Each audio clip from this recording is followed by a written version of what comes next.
We all thought the Apple TV was basically a dead product, just another forgotten hobby sitting under your television gathering dust. But if you were planning on buying one this month, stop right now. Do not buy a current generation Apple TV, because Cupertino is about to flip the entire living room strategy completely upside down. Honestly, I will believe it when I see it, but the supply chain whispers coming out of Asia are getting way too loud to ignore right now. For the longest time, the strategy was simple. Give us a basic black box, throw an old iPhone chip inside, and call it a day.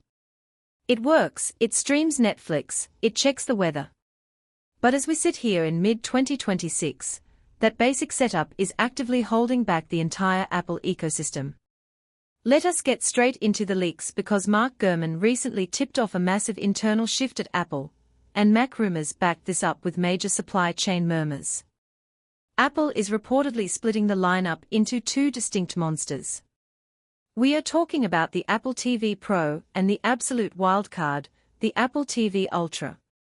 If you are just someone who watches YouTube and occasionally airplays a video from your phone, the old A15 chip might seem fine.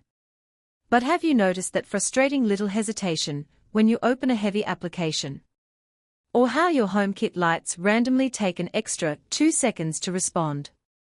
That is the older silicon hitting a hard ceiling. The living room box cannot just be a dumb pipe for video anymore. It has to be the central brain for your entire house.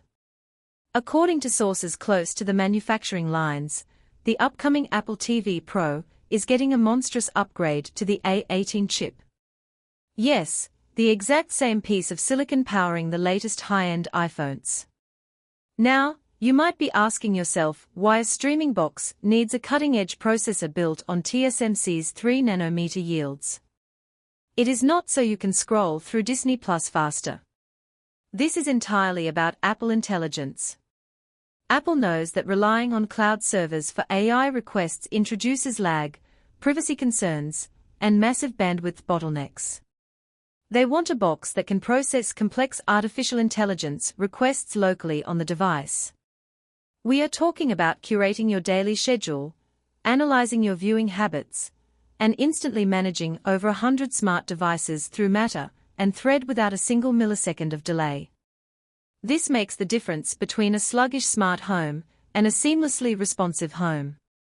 But it gets better because Shrimp Apple Pro recently corroborated some fantastic news regarding the internal storage. Raise your hand if you have ever been hit with that incredibly annoying storage full message on your television. You go to download a new Apple Arcade title, and suddenly you are forced to delete your kid's favorite racing game just to make room. Apple finally got the memo. Reports from Mac Otakara indicate the new Pro model is completely abandoning that pathetic 64GB space tier and jumping straight to 128GB of base storage, with a hefty 256GB option for the power users. Why the sudden generosity? It definitely is not out of the goodness of their hearts. Games are just fundamentally changing. We are not dealing with simple mobile ports anymore. We are seeing massive, console-grade titles landing on Apple Arcade that demand 5 to 15 GB of space per install. This extra breathing room is exactly what the daily driver experience desperately needed. Now, let us talk about the absolute bombshell, the Apple TV Ultra. This is where the leaks get genuinely wild, and I am still trying to wrap my head around it. Reports coming from the ELEC suggest that suppliers are actively tooling up active cooling components for a brand new set-top box. Yes, an actual fan inside an Apple TV. DigiTimes recently hinted that this massive thermal overhead is meant for an M-series desktop chip. Wait, really? Why on earth would you put desktop-class silicon and a cooling fan inside a television box? Because Apple is finally making a serious play for the mid-tier gaming market. Imagine a device sitting at a rumored $299 price point that can run huge titles natively with hardware-accelerated ray tracing. We know how aggressively thermal throttling can ruin a gaming session on passive cooling systems. An active fan means the M-series chip can run at maximum clock speeds indefinitely without breaking a sweat. It is not going to kill a dedicated custom PC for the hardcore crowd, but for the average family, it represents the ultimate value proposition. No expensive game discs, no ridiculous microtransactions, just a clean interface offering high-end gaming that actually stays cool under heavy pressure. Ross Young has also hinted at major display output upgrades, which tells us they are preparing the video pipeline to handle incredible refresh rates and color accuracy for these heavy applications.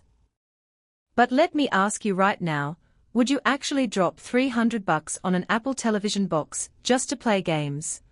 Or are you strictly buying this for movies? Drop your thoughts in the comments below because I am genuinely curious if the gaming market is what people want from Cupertino. There is one more massive upgrade that most people are completely ignoring, but it is actually the secret sauce tying this entire ecosystem together.